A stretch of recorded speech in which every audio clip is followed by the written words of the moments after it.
Without further ado, it's time to start the 2026 SABR Analytics Conference. To kick off our event, I want to welcome our first panel up here. You guys can start making your way. Our first panel comes thanks to the American Baseball Biomechanics Society and is a discussion about career paths in baseball biomechanics. Our panelists today are Franky Mulloy, Biomechanics Manager with the Cincinnati Reds, Hillary Plummer, Quality Assurance Specialist, Player Health and Performance with the San Diego Padres, Megan Stewart, Lead Strategist of Movement Solutions with the Milwaukee Brewers, and Will Vandenberg, Research Scientist with the Los Angeles Dodgers. Our moderator is Will Carroll of Under the Knife. Will? Thanks. Okay.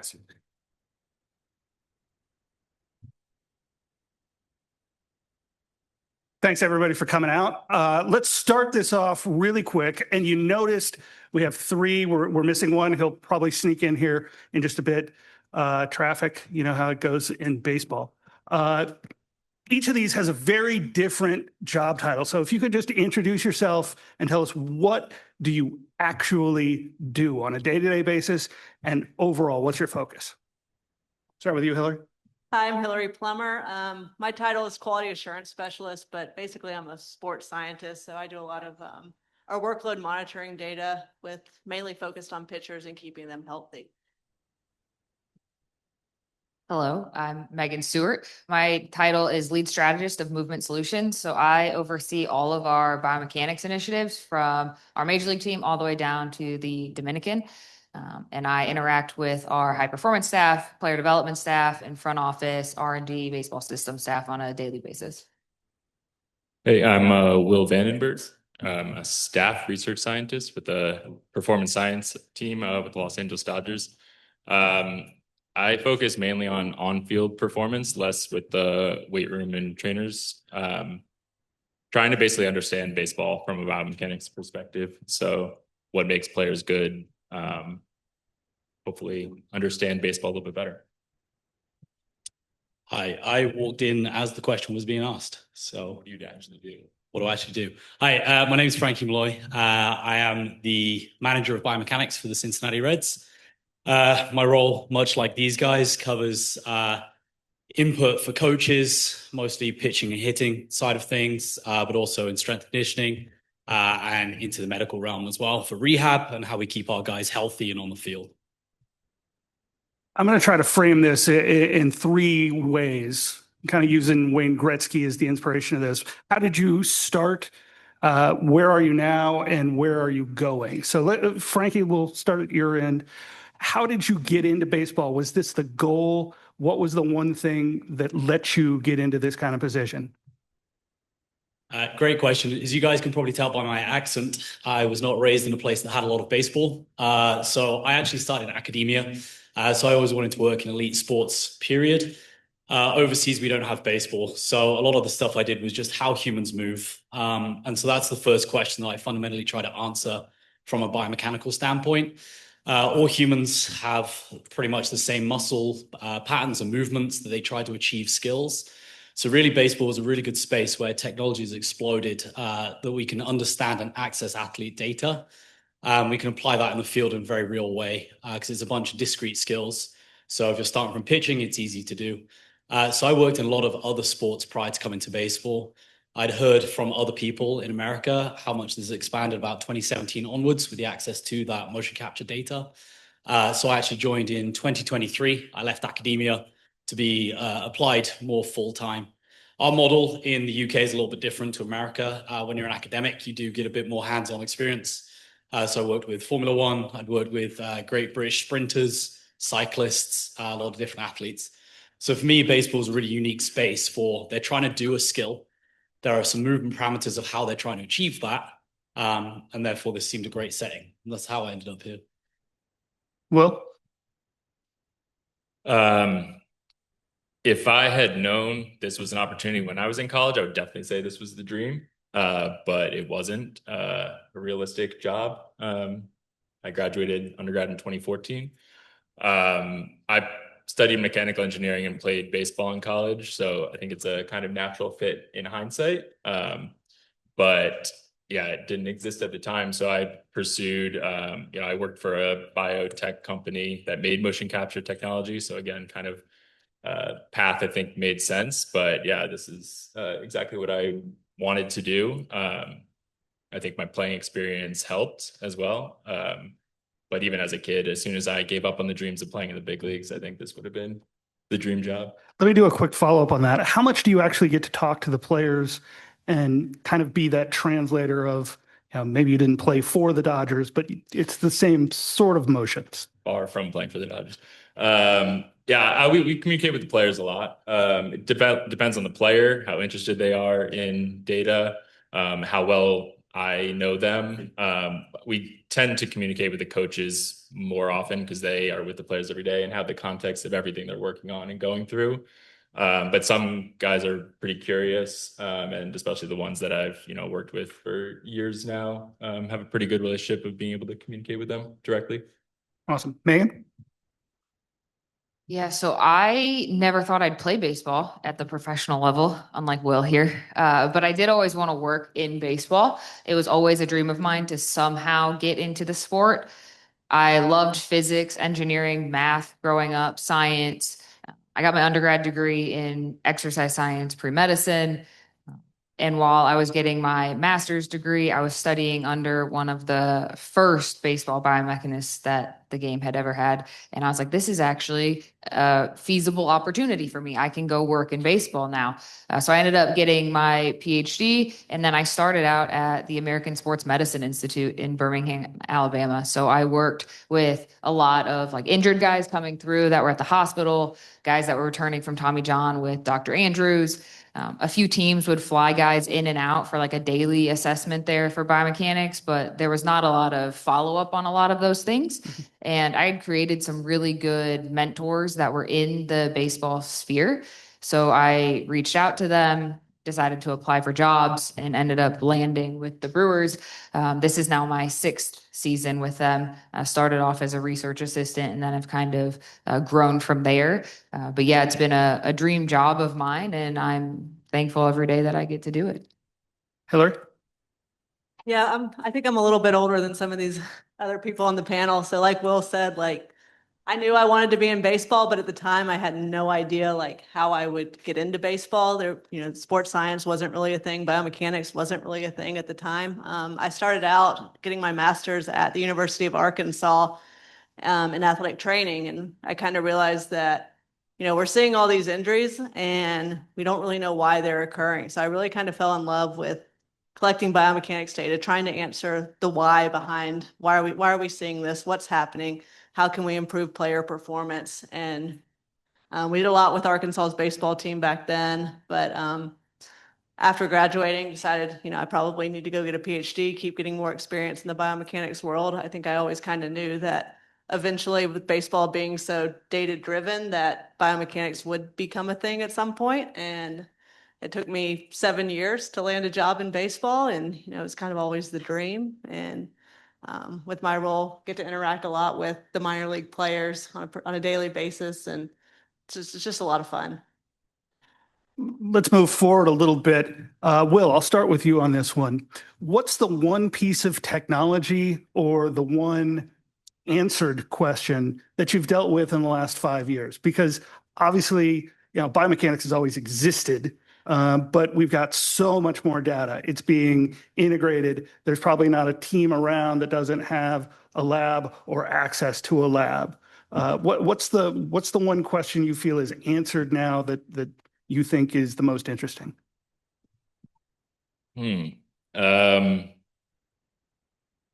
I think we, as the Dodgers and we as an industry, are getting better and better at explaining what is happening. Markerless motion capture data has provided all of us a great data set of in-game data to see what actually happens on the field, which is great. There's still the question of what's good, what's bad, what causes things, but I think we've answered to some extent what is actually happening on the field. Does that work? Yeah. Megan. Yeah, that's a great question. I think back when biomechanics was first starting off in baseball, you're doing a lot of retrospective research. You're going off of other sports that may have had the data before it got brought into baseball. And so over the years, we've had to, as an industry, move to how does this apply to our sport? How do we translate some of these things from other areas with sprinting or maybe less or diverse movements than baseball? How do we translate it into language that we use? And then I think now what's exciting is we're at the point where we can be a little bit more proactive. We can think in the future of maybe how do we improve this player? How do we hopefully prevent injury, which is not always a guarantee. But I think we're at the time now where we have enough data that we can move forward instead of always looking back. Hillary. I think they summed that up pretty well. I think the markerless motion capture data has really opened a whole new avenue of being able to see like how players' mechanics are changing, from a game to game basis. All of our minor league affiliates have either Kinetrax or Hawkeye systems. So we're getting tons of data in, and we can kind of see, like, even for runners, we can see how much high speed running they're doing, things like that, to really better understand the workload demands on the players. Let me follow up with that because we've seen a change in all of your career timelines from from not even having the data to markerless. And now we're getting into, systems that are basically camera driven. And now we're starting to see AI sneak into the field. Do you feel that's the direction it's moving, or are we always going to need those kind of ground truth? Hillary? Started me out with the hard one. I don't know. I think there's definitely going to be more AI integration. I think helping us analyze the data better. We have these large data sets. Can AI help us, dig through it, find some patterns that we didn't necessarily see or wouldn't have seen on our own, because it takes a lot of time to develop different models. So I think it can definitely speed up that process. Franky, I want to take your question in a different direction just because you have experience with more sports. What specific skills do you see that baseball players have that we don't see in other sports like athletics or what you call football? It's an interesting spin on that question. I just do want to touch on this one, though, because I think coming from other sports, my background I didn't touch on briefly. 2010 is when I did my undergraduate in sports biomechanics, which is not as common over here. And then I did my master's and then my PhD in sports biomechanics. So I'd seen marker-based stuff and then markerless. And so just to answer that question, what is useful or changed? I think markerless is great, but taking stuff for granted is a big problem. People just assume because this information is coming in and we have so much access, it's great. The speed and turnaround is great. But again, taking that to be useful, I think is an important point to just touch on when we were going into this. In terms of skills that baseball players have versus other athletes, not open a can of worms. What I find with some baseball players, they're amazing at a unique skill, but less athletic in other capacities. And so that was a unique thing for me, that I'm used to working with a sprinter that's just crazy explosive and they have this twitchy capability. And you very much understand how that person moves and how you suspect they're going to do things.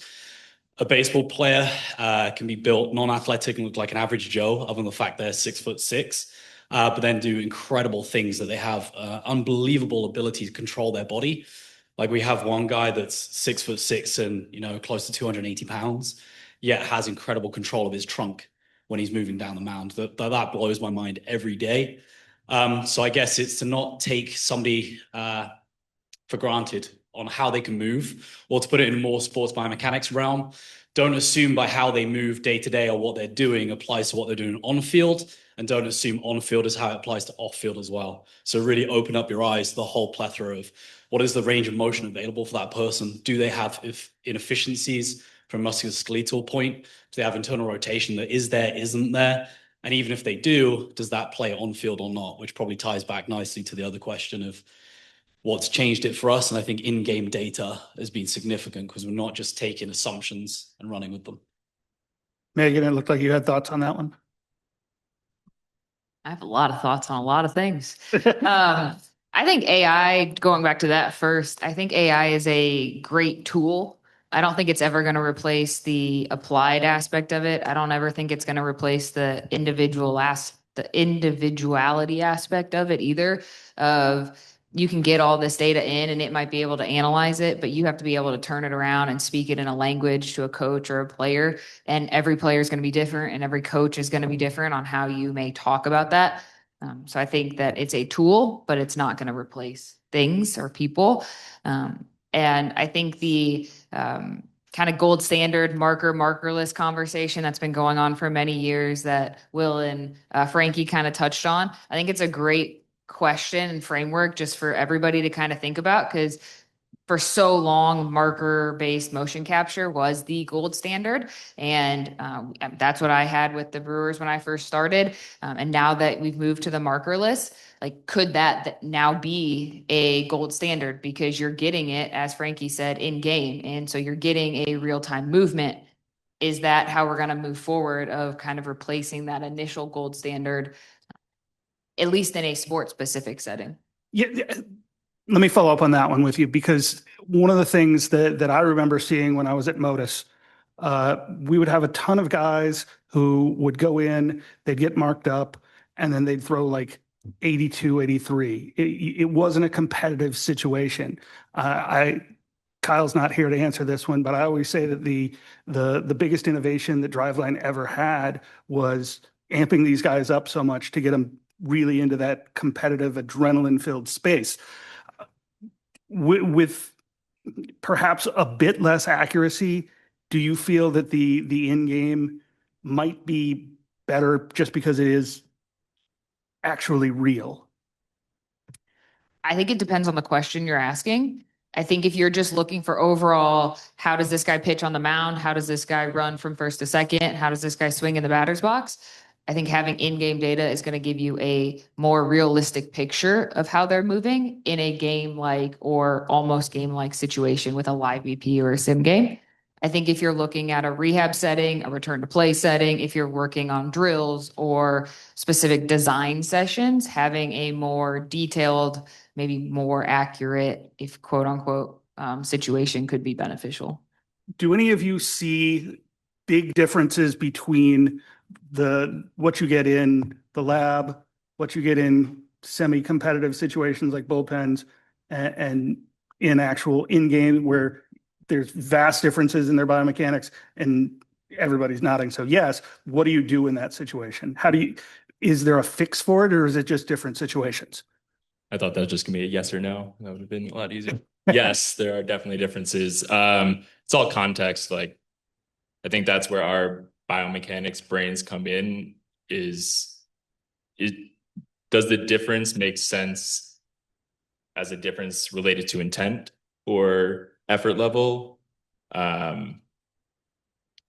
If you see a difference in stride length, that's probably a difference related to being inside versus outside. But if you see, I don't know, difference in their elbow angle or something like that, that might be an actual mechanics difference. I'm just throwing out examples here, but that's, I think, the hard part of our jobs is trying to piece through all the different factors that could be impacting their mechanics and try and associate them with if it's a real change to their underlying mechanics or if it's just context driven. I was going to add a thought here related to this. We're often asked when we're interviewing people what makes a good biomechanist. And I think everyone in this room, we're numerically driven. We're founded in biomechanics and physics, but there's two levels that add to it every time is contextual information, which Will is alluding to. It doesn't matter if his mechanics are the same. What underpins the person and what they're driven by? Are they dealing with an injury? Is there a psychological component to it? So the other element is contextual. Beyond contextual, it's the holistic model. So yes, his mechanics can be perfect, but I spoke to an athlete maybe 3 days ago, one of our major league guys, that he has 4 different levels when he's pitching. It's just throwing a bullpen can be a certain level. Throwing it here in Goodyear, he can go up another couple of miles an hour. If he's then at a Great American Ballpark at home, it goes up to his top end. If it's then a real heightened moment, he really shoves. But he'll never be able to shove unless he's in that situation. So I think even as a biomechanist, you need to consider the softer skills and the stuff around the numerical information. And then relate to different situations, again, is individually different. We've seen guys in the lab hitting who won't open hip-shoulder separation. Other guys will open it up massively just because they feel they have time to offer an arm. But then even if we ramp up and have that off somebody throwing pretty hard, they'll still make some changes as well. So I think to take it all back, it's contextual information. Numerical information means nothing if you don't understand the athlete. And the athlete, I think in the applied domain, knows that as well. So if you're speaking to them like they're a machine, it doesn't mean anything. Let me follow that one up just a little bit, because obviously you guys are focused on the biomechanics, but the biomechanics are affected by the sports medicine, whether there's an injury, whether there's fatigue, whether they're, what state of the season they're in, what level they're at. How do you keep from being siloed? And how much do you have to work with other people in the organization to make sure you have even more information than all the information you have? Hillary. One of our player development philosophies is knowing the player. So I spend a lot of time around the players. I spend a lot of time around our athletic trainers, our strength and conditioning coaches. I'm in the gym when the guys are working out, really trying to see like where are their strengths, where are their weaknesses, what are the coaches and medical staff trying to work on with certain guys. And like Franky said, we really try to take a holistic approach around all of it. So knowing like, okay, this guy's got really bad hip mobility can then help me when I'm looking at the biomechanics data when he's pitching and say, okay, like how's he moving when he's on the mound, when he's on the table? We know he has bad range of motion, but maybe he's got enough for it to pitch and throw 95 miles an hour. So I think just knowing the player, being around, knowing what's going on, like really helps kind of drive some of the information and feedback that I can give the rest of the staff when I'm looking at the biomechanics reports that we get. Will, same question. Yeah, that's definitely the goal. I think these guys could probably speak more on this, but yeah, context is everything, whether it's from the player, the coach, our mental skills coach. So I don't know if I'm necessarily the only one who needs all the context. I think everyone, our coach, everyone needs all the context to help these players the best they can. I was going to say, from a unique perspective that baseball has, coming from other sports, maybe we have the top tier team, so like your major league equivalent, and then one or two academies underneath. One of the biggest and most unique components of baseball is obviously we've got all of our affiliates. So we have a whole minor league structure that has 4 or 5 teams, your Latin academy, and then your major league as well. So you have horizontal and vertical integration. So vertical from major league right the way through your system is the guy at the bottom doing the same kind of things as the guys all the way through that align with your philosophy. And then that horizontal integration. So from a medical perspective, are you talking to those on a daily basis? Strength, are you talking to those? Analytics, are you integrated with them? And I think organizations are so big, even just sat here, the 4 different teams, the size of our organizations vary too. So finding a way to be connected and to communicate is really difficult sometimes. So it's about building relationships. And so I was told coming to baseball, what's the advice that I should have coming in? And it was build relationships first, make changes second. And I think that's a really important thing to give to people that want to come into this space. One of the things we see with the integration is now that obviously all the major league, how far down do we have everything? The Hawkeye and Kinetrax data. Does it go to AA now? This is going to be a question that some will want to answer and others won't want to answer, I'm guessing. We have most of the way through the systems, I think is a safe way to say most major league organizations now have, with 1 or 2 blind spots, depending on financial capabilities or where they put their efforts. With that, when you're taking a look, obviously around the draft, how much do you guys get involved in that when you don't have data? Are they asking you to either test somebody they're about to draft?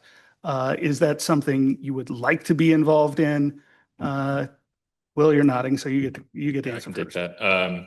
That. So a number of colleges have Kinetrax installed.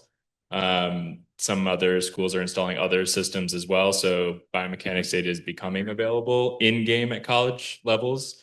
That the current structure is MLB teams can purchase that data. So that's an option been over the past like 3 or 4 years. And then teams often can invite players in for workouts. You have to deal with agents and players for what they are willing to do and how much you can test them.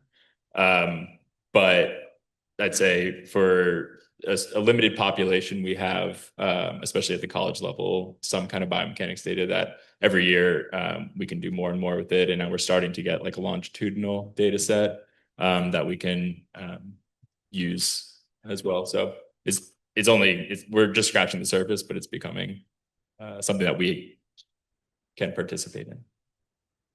We also have the MLB Combine now, which has data.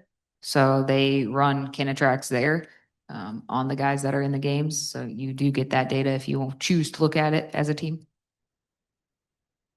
Yeah, I don't think our scouting department really uses any biomechanics data, but I'm not really involved in that process, so I have no idea what they do. Yeah, same as these guys, same answer. If there's access to data, we make use of it. I think traditionally analytics has driven a lot of that with projections.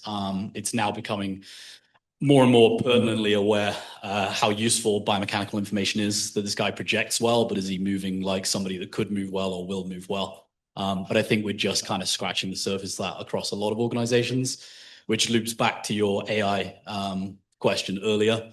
It can be leveraged, but we lose that individuality, and we definitely shouldn't be flicking a button and hoping the computer tells us what it should do. You mentioned blind spots, so let's talk a little bit about that. I know you can't be too specific. Is there a specific an area where you think, if I just had cameras here or sensors here or some sort of AI robot that goes out and films everything for me, what's that area that you would want to see that you don't now? I'll toss that out to whoever wants it. A fun answer is anybody that touches a baseball. If that data was available to us, we'd be very happy. I was just going to say, I think we're never happy. It's like, oh, we wanted in-game data. Okay, now we have it at the major league level. Now we want minor league data. Oh, now we want college data. Oh, now we want practice data. So yeah, we'll take everything, because there's always some, I wish I had, if I had known what happened there, especially on the injury side. I think if we, had every single time a guy touches a baseball or moves, we could get a lot closer to that answer. Yeah, even touching on that, so with us at the Reds here in Goodyear, we've got field 1 is known as our main place where everybody's pitching and throwing, and then we might not have hitting on that field.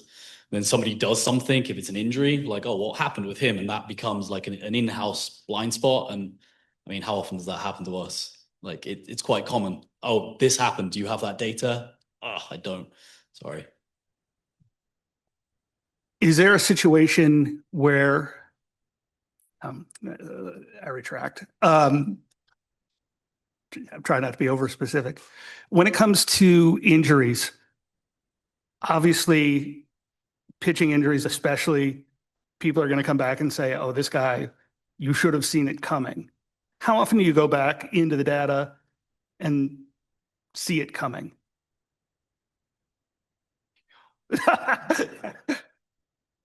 I think hindsight's always 20/20, right? Like the data is going to show you what you want it to show you eventually, or you can always find research supporting what you want to find research supporting. I think there are times when somebody gets injured, whether it's a pitcher or a position player, you can go back in the data and say, oh yeah, all of these things do look like they could lead to this, but at the time they weren't showing that. And then I think there's times you look back at the data and you're like, there's nothing here. And baseball is one of those sports where you're doing a very unnatural movement, throwing a baseball 98 miles per hour, 102 miles per hour. And that's not what your shoulder's actually meant to do. And so injuries are going to happen. You're going to blow out. The people that have the highest joint loads might not ever blow out, and the people that have the lowest joint loads might blow out. And those are some of those things that you can't really explain from the data. You can't explain it from the biomechanics. So that's that other component of working with health and working with strength and conditioning and nutrition and psychology of where's this player at today? And then you can sometimes piece together some of those questions. Yeah. Quick story and this was back in the 2000s. I was consulting with a team. They had a rookie pitcher who had a great season, but his mechanics looked so bad. He literally fell off to the first base side as a right-hander, and his hat would go the other direction on virtually every pitch. First, his hat didn't fit. It was the wrong size. He had big hair. But I talked to the pitching coach and said, hey, when are you going to fix this guy's head? And he's like, he's probably going to win the Cy Young. Why am I going to fix anything? And I think that's true. What we think we see, and even what you guys see on camera sensors data, can be two entirely different things. First, with coaches, how do you deal with that? Saying this guy looks like crap, or this guy's dropping his elbow, or whatever cue you're getting. How do you communicate that the data's good, but it looks bad, or that it looks good, but the data's bad? Hillary? Yeah, that's a good question. Thanks. So for us, all we can do is give the coaches the information that we have, and we can give our suggestions. How they use that data, it's up to them. It's their decision. We're not usually involved in the process of talking with any players. It's usually, hey, this is what we see the pitching coach, S&C, medical, and then the pitching coach will then have that conversation if they want to make a change in a pitcher's mechanics. I have noticed like a lot of pitching coaches don't really want to touch arm action. So you could have a pitcher that has a terrible arm action that you're like, oh man, this guy's going to blow out their elbow. Like it's going to happen. But they're very hesitant to change that. So we do a lot of, focus on the lower body side and syncing up the lower half and the trunk and try to correct that and see if that cleans up the arm action a little bit. But really it's kind of up to the coaches, front office, scouts. They kind of all make that decision if they want to make a big mechanical change. I think it depends on level too, like where are they at in the organization? I was just talking to our big league pitching coaches this morning. I think a big aspect of it is trust and having that relationship with them. So it took me many seasons to be able to be at a place where I am with our current coaches and our players as well. So you want them to trust you when you say something. So you don't just want to throw everything out at them. And knowing the player helps you better identify, is this weird thing that I'm seeing something that they're actually willing to change? And a lot of times the lower levels might be a little bit more willing to change something or adjust or try a new drill or a prescription package of some sort because they're trying to get to that next level. Whereas if you have the Cy Young winner from last year, you're probably not going to get them to change something, even if it looks really wrong mechanically. So I think just going back to that, building strong relationships, being open to conversations, admitting sometimes to that pitching staff that, you know what, I don't know that answer right now. Like we're going to have to work together is a good skill to have. Yeah, that last thing you said was huge. Being able to say, I don't know, I think builds a lot of credibility. But I think, Megan, you basically tweaked the question a little bit to not just if a player looks good or bad, but if they're performing, but the data doesn't say the same story, what do you do? And that's, I think, the biggest question that I face at least is when, with your players at a lower level performing well, we don't like their mechanics, whether it's hitting or pitching. Do you trust that this performance will carry you to the next level? If we can solve that, we'll be pretty good. So, yeah. I'm not trying to be an anarchist in baseball here, but I think one of the biggest problems that people that I see, individuality is important. Anybody that tells you that this is a model of pitching performance and how everyone should move, question what you've been told, because no one person does it the same. Because I would subscribe to the 6'8" guy doing it the same as the 5'10" guy. And following that up, I've had many times where a coach has said, this is how he should move and this is how he avoids an injury. Same token, we don't know what causes injury. So anyone who actually tells you that, we can get predictors or things that are higher risk categories, but we cannot say conclusively this is what's caused that injury. And then back to what these guys have both said, when we talk about a model, it's important to understand your coaching staff when you're integrating with them. If there is a particular pitching style they have or they like or they subscribe to, if the data aligns with that, good. If it counter argues that, just make sure you've got your reasoning for why that is different. And don't be afraid to do that. As Megan said, it took a few years to build the relationship. I was the same, where I didn't really have the conversations with pitchers directly at first until you enter into the trust tree of, okay, he's not going to go rogue and start saying random things. Then it's, okay, you can have those conversations within reason. But I think anyone, this is the main point, that subscribes to everyone should move this way and that's it done. That's a lie. That's not how it should be. quick yes or no answer, just straight down the line. Is there such a thing as perfect mechanics for anything? No. I'd say there is. We just don't know what it is, would be my question to it. Okay. With the rise now in in-game data, how much are you looking at it versus lab data versus other data to say, okay, this guy's his swing speed is down because of X. His stride length is down. Is he tired? Are his hips less mobile? How much are you looking at that on a day-to-day basis, Will? Day to day, I'm almost all in-game data, especially once the season starts. That's, the majority. We're not getting too much practice or lab data. Let me fine-tune that question a little bit. How much are you worried about those fine changes? Are you trying to catch something early before it gets to be problematic? Are you just noting, hey, this changed, but the performance didn't, or this changed and then he pulled a hamstring? Gotcha. Yeah. Major league level, definitely trying to get ahead of it, notice little trends, flag them. Some, if we know that is like a key aspect of their mechanics related to performance, definitely flagging it before performance drops off. Other times just flagging differences are happening. Minor league level, less often, more like longer term, month to month, year to year, bigger changes just with the quantity of players, and we don't know what their perfect mechanics are, or their successful mechanics are. We're still searching for what's the best. So telling them that their stride length changed a little bit might be a good thing, or what they're trying to do, or might be a side effect of something else. Obviously, this goes back to Franky's relationships thing with that. Are there players and or coaches that if I tell him his stride length is 0.2 inches less, that's going to mean absolutely nothing, or get in his head, and now he's going to try to measure his stride? That's obviously just relationship and knowing the player or the coach, that sort of thing.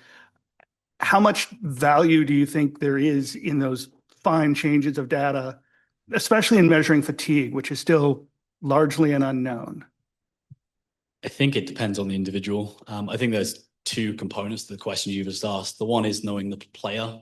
So there's some players that I don't want to give any information to because they go down a massive rabbit hole and trying to change everything. There are other players that are incredibly good at siloing information and what they use. And even you asked earlier a question about how athletes in baseball differ. Even within them, some guys can make a tiny tweak without really trying. Their proprioception is unreal. Other guys, no idea how they do what they do. If you ask them what it feels like when they hit hard or when they throw 100, some of them can't tell you. So it depends again on the person. Some guys can make those adjustments really quickly. Other guys, you have to create constraints for them to play with and feel it out a little bit more.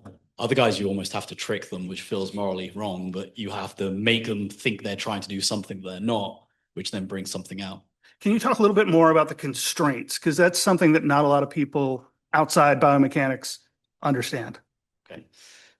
So those of you that are avid readers, look up something called constraints to action. And essentially you can modify the environment or the person or the task. There are three things of how someone interacts.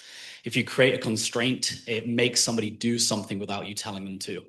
For example, if I drew a line where somebody is striding out, pitching, where their front foot is, and then drew a line and said, okay, I want you to get over that. The constraint now is that they can't have a shorter stride. They have to get over somewhere. If it's hitting, if you want them to hit deeper, if you put a tee a little bit deeper, the constraint now is they have to navigate around the tee to get there. So you're constraining their space where they're exploring a skill, which is very much skill acquisition world. I asked earlier about the question you feel is answered. What's the biggest question that just gnaws at you? The one that's unanswered, that you're not even close to, but you feel would be the most valuable? Megan? There's so many. I think if we could answer as an industry injury prediction for pitching, that would be phenomenal. Been trying that for 20 years. We're not there yet. I don't think we're close. I think we try. I think every team tries to answer that question. But that to me would be if we could just do that, it would be great. I think just personally, as like a really interested baseball fan, I think catching would be really great. Some questions around like pop-up time. How do they sustain the ability to squat as many times as they do during a game throughout an entire season and maybe not get hurt, whereas somebody sliding into second gets hurt really easily. I think that would be an interesting concept. Hillary?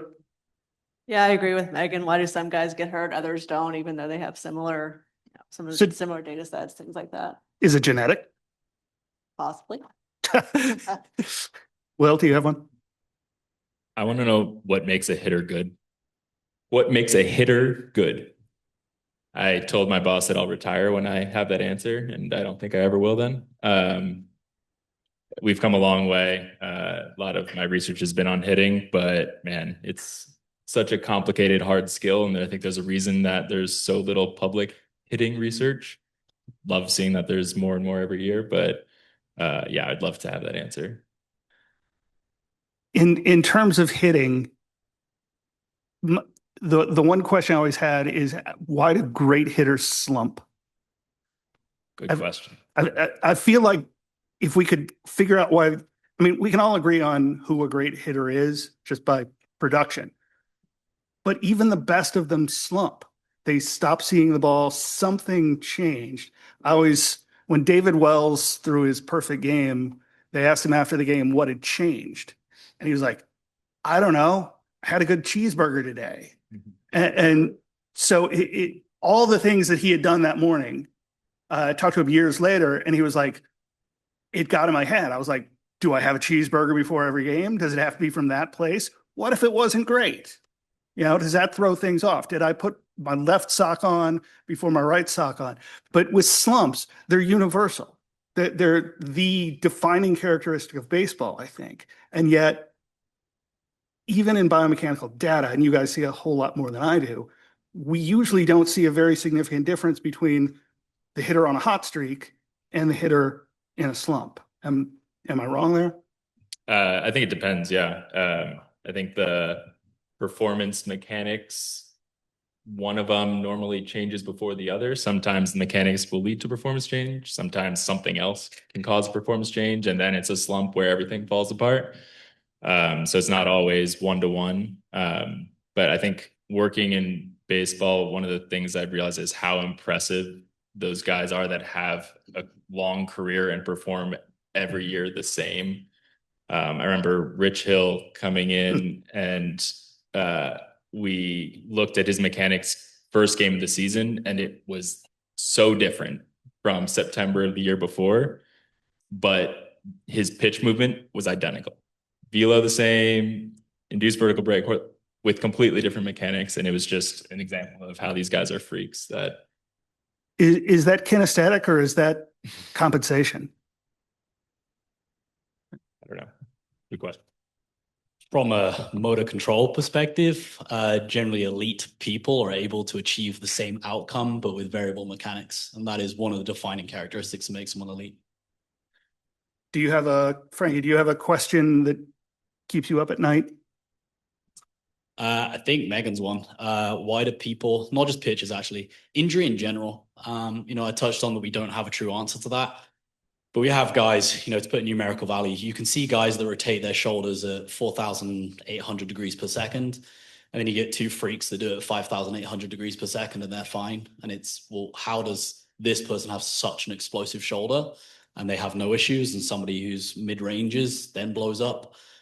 You answered back to Hillary, is it genetic? Possibly. There's some genetic components. Training status is a big part of it, or even just ability to alter their mechanics and it's slightly out of their range and they're still okay versus someone that's not. I think it all comes down to, I'd like to know and understand individuality on a much deeper level than we currently do know. I'll ask the 100-mile-an-hour question. So 100 miles an hour seems to be a demon. Anybody that throws 100 miles an hour breaks, unless their name is Aroldis Chapman. And he won't let us cut his arm off to test why yet. I have hopes. Is that a solvable problem, Hillary? How to get them to throw 100 miles an hour and stay healthy? Yeah. Yeah, I don't know. Well, maybe one day. Anybody have thoughts on that one? I think we're going to find out, right? Because everybody's chasing velocity. It's the next big thing. So do you do that by changing the weight of the baseball? Like I know Dr. Fleisig has put out some research on. Do you do that by adjusting other modifiers within the game? I think there's always going to be the idea that you want to have higher and higher and higher velocity. So I think eventually your body's going to find a way to get there. And it's everybody's job to help that player stay on the field as long as possible. So I do think there is probably going to be an answer at some point to that. I think it comes down to, think of it a different way. It's about the ceiling. So if you mentioned someone like Chapman, he can throw probably 106. Whether he can throw that over the plate or not is a different story, right? So if he's throwing 101, it's a low percentage.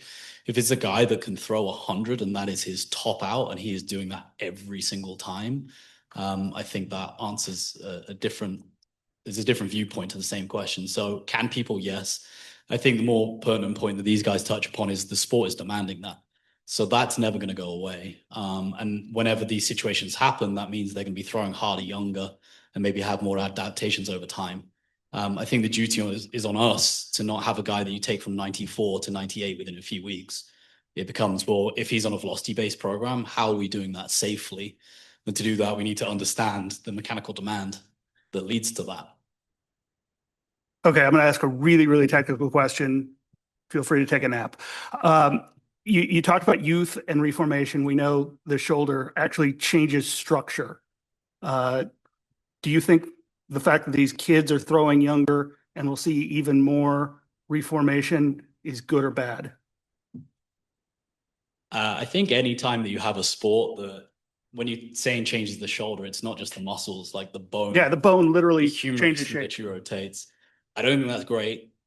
I don't think that's an adaptation for the good. That's a byproduct of it. I think we know from every other sport that adapting to one specific sport early is never a good thing.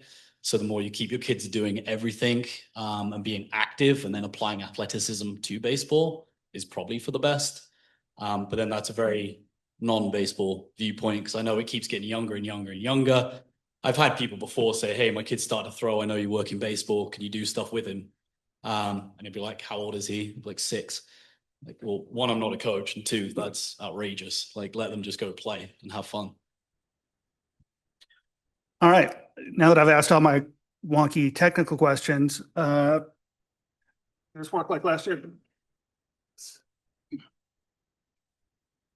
Who's got a question?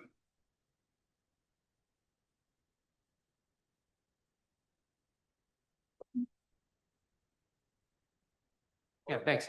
I'm kind of curious, how much does your efforts come into drafting and scouting? Like, do you actually get inputs into the biomechanic effects that you might caution away from different players, or say this guy was particularly sound, or are you consulted at all in that process?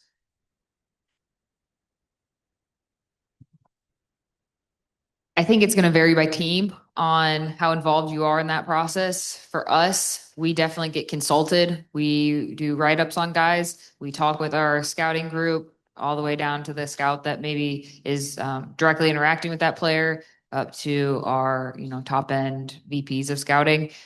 Is it going to be the final say of whether we draft a guy or don't draft a guy? Probably not. But I do think if it comes between a few guys, sometimes you get a little bit bigger say in some of those things based on write-ups. Anybody else? Oh, we got another one. Yeah. Speaking of injuries, how are you looking at biomechanics on an individual level through individual reports rather than just looking at trends? For us, we tend to just look at the same guy and look over time longitudinally to see if we see any differences. We don't really do a ton of group comparisons in general, but it's usually on the individual basis and talking with the pitching coaches, figure out what they're working on. And if any of the changes we see are potentially related to the drills that the pitcher's been working on. I'm just curious, is there Hold on. metric? You had one. I was just going to add something that's often missed in the performance domain is thinking about that person. So if we say something like, I don't know, how well do they use their rear hip? Look at the anatomy of that person and what they could or should be capable of doing, which comes down to true individuality. What does their musculoskeletal system look like? So if you take it out of baseball, look at a ballet dancer versus a basketball player. Will they have the same physical characteristics? Well, the same concept applies within baseball. So I think that's a really important component to add to that. Go ahead. Yeah. Is there any, you talked about your relationship with coaches. Is there any metric that has actually changed the way a coach makes a decision or impacts a coach in any way? Any metric that you can think of?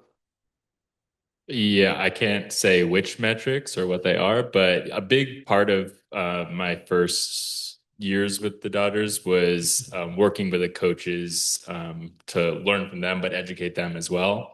It kind of helped not just them how to like utilize biomechanics data, but how they would think about hitting and pitching mechanics. So I'd say that I have learned a ton from the coaches, but I'd like to think that they've also learned a lot from me and shape the way that they think as well. Let me follow up on that one.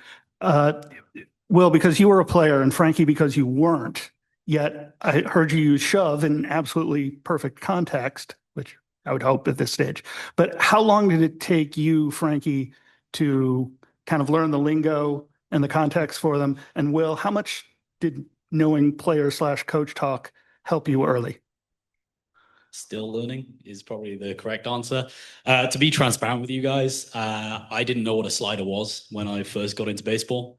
So it became a gift and a curse because I don't know if these guys would feel the same, but sometimes being the biomechanist, some coaches, especially more junior coaches, can feel you're a threat or a challenge because it's this big, complex information world that they feel uneducated in. And so for me, it's like, hey, I'm a dum-dum when it comes to what's a changeup. Tell me about that. And if you tell me about that, I'll offer you a little bit more insight into my world. But what it allowed me to do is completely strip it apart and just understand what is the skill you're trying to achieve, what's the body type that's trying to do that, and how they're moving. And so I wasn't swayed by coming through baseball of this is what my coach told me or what I was told, but to be more humorous about this. For me, I came through rugby, and us is a lot less finesse of a sport. So I'll have my own inherent biases that have come from, well, my coach told me to move this way in another sport, which probably tees up well for baseball knowledge, Will. Yeah, it definitely helped being able to communicate concepts right away and kind of understand mindsets of coaches and baseball players and understand, I think, all the different contexts and aspects and goals of each task. But it, you know, when I first started, it was in a world where we were scared to use any kind of biomechanics terms because we thought we were going to scare coaches away. And then we look, and a couple years later, they're telling us what internal rotation is, and like, okay, I guess this is cool now. We should start using those terms. So yeah, I think it definitely helped kind of like hit the ground running. But thinking, I think, being an outside perspective is extremely valuable too, or I kind of view myself as an outside perspective sometimes too, even though I have a playing experience. You know, being an engineer is very different from being a coach. So just viewing mechanics differently and viewing body movement differently is valuable. Question over here. Yeah, you had mentioned the differences between markerless and marker-based motion capture and kind of the pros and cons and moving more towards relying on markerless. How do you guys currently trust the kinetic data that you're getting from markerless? How much weight do you place in it, and what kind of metrics are you looking at with kinetic as opposed to like more trustable for like kinematic data? Don't all grab the mic at once. I think you have to be cautious when you say kinetic data from markerless, because that's not truly being measured, it's being predicted. So there are multiple ways that can be provided. At the moment, you're thinking of a physics-based model to calculate, well, to predict compared to lab-based kinetic data. So I think even if you step into the realm of biomechanics, if you look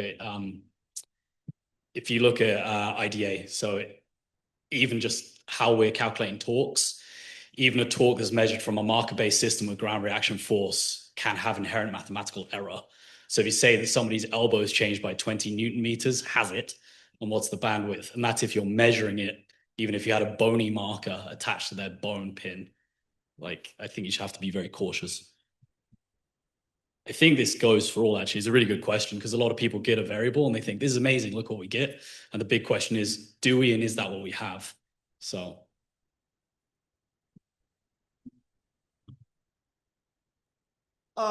When it comes to data, how much data do you need to collect, and how do you manage all of that data? Yeah. What's a game of biomechanical data look like for you guys? Do you have to manage that, or is that IT? That's generally our baseball systems group, but yeah, all the data goes into a big database, and then we have reports that are automatically generated right after the game. So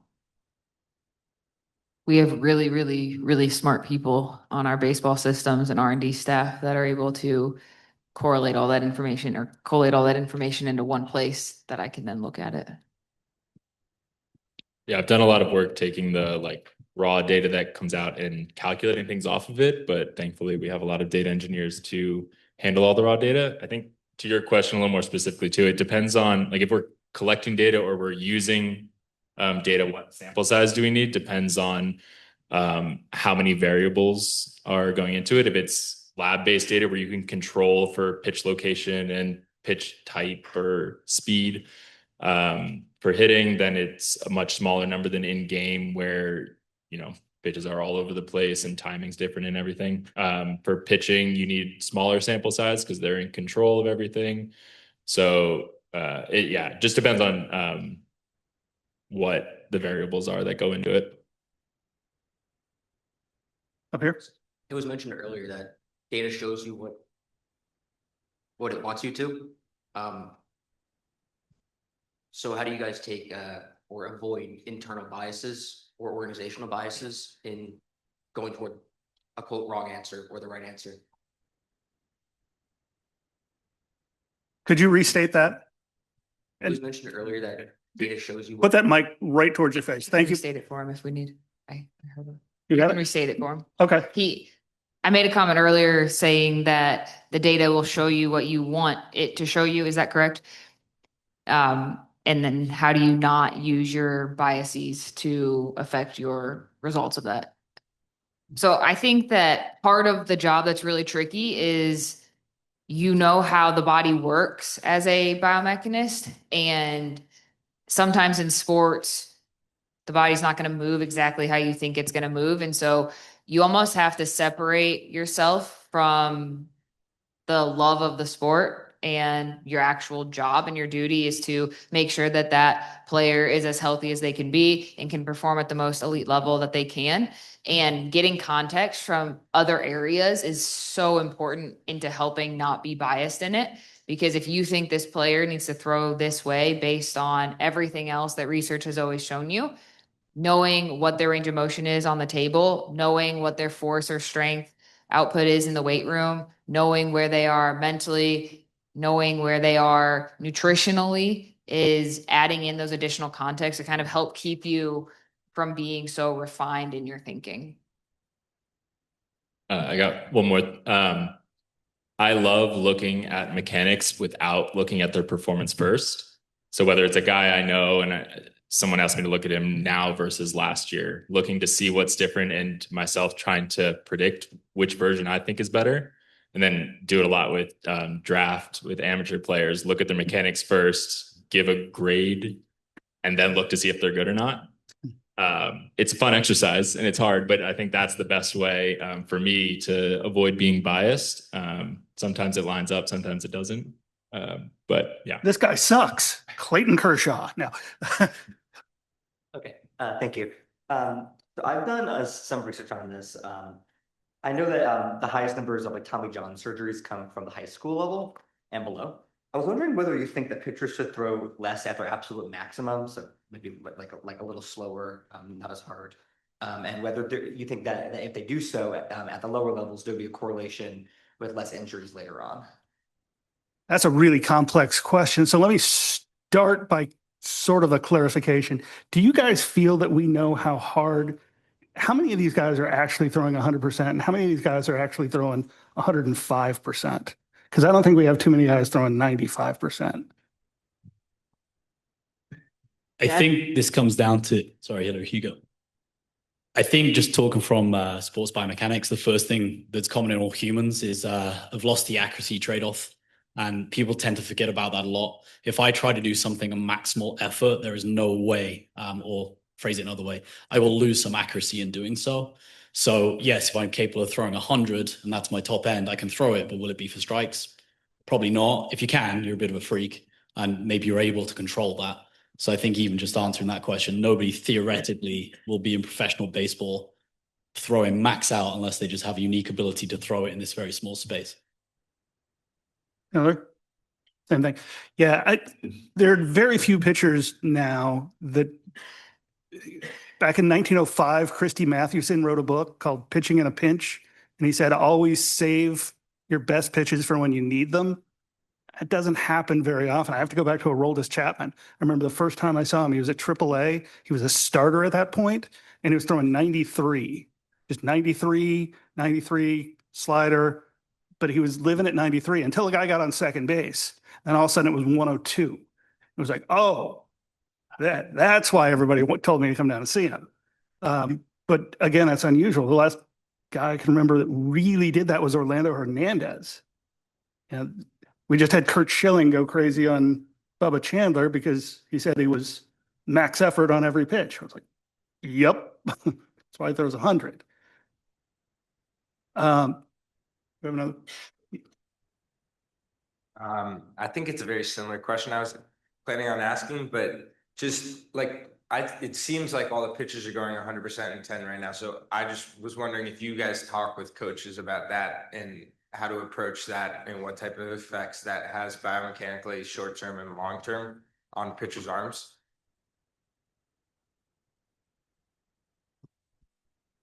I don't know if I'm going to answer your question exactly, but I think it kind of comes to the injury side where we don't know how to predict injury. And I think as an industry, we don't really know how to coach command and control, despite people trying, but we do know how to coach velocity and movement. So I think it's just natural that our industry continues to gravitate towards the things we know how to measure and coach. Not that we won't get there in the future, but we know that throwing harder makes you better, and we know how to make you throw harder. So everyone's going to keep throwing harder. We've got time for one more. So I think in some capacity, all of you guys have mentioned the cognitive and psychological aspect of the game. So I'm curious, how closely you work with those departments and using their data in tandem with yours to tell the whole story of a player? Daily. I think that it's really important to have consistent communication across all the areas, especially once you break camp and you have guys at all the affiliates. And normally your psych group, your nutrition group, your biomechanics, those groups aren't going to be located at every affiliate as a full staff. So just making sure that you have consistent check-ins, constant communication, so that you can flag things to them, they can flag things to you. Keeping that well-rounded picture is, in my opinion, really essential to making sure that you're providing the best information possible to both the player, the staff, and the front office. I want to thank the entire panel and everybody that asked a question for their time, their expertise, and their candor. Thanks a lot.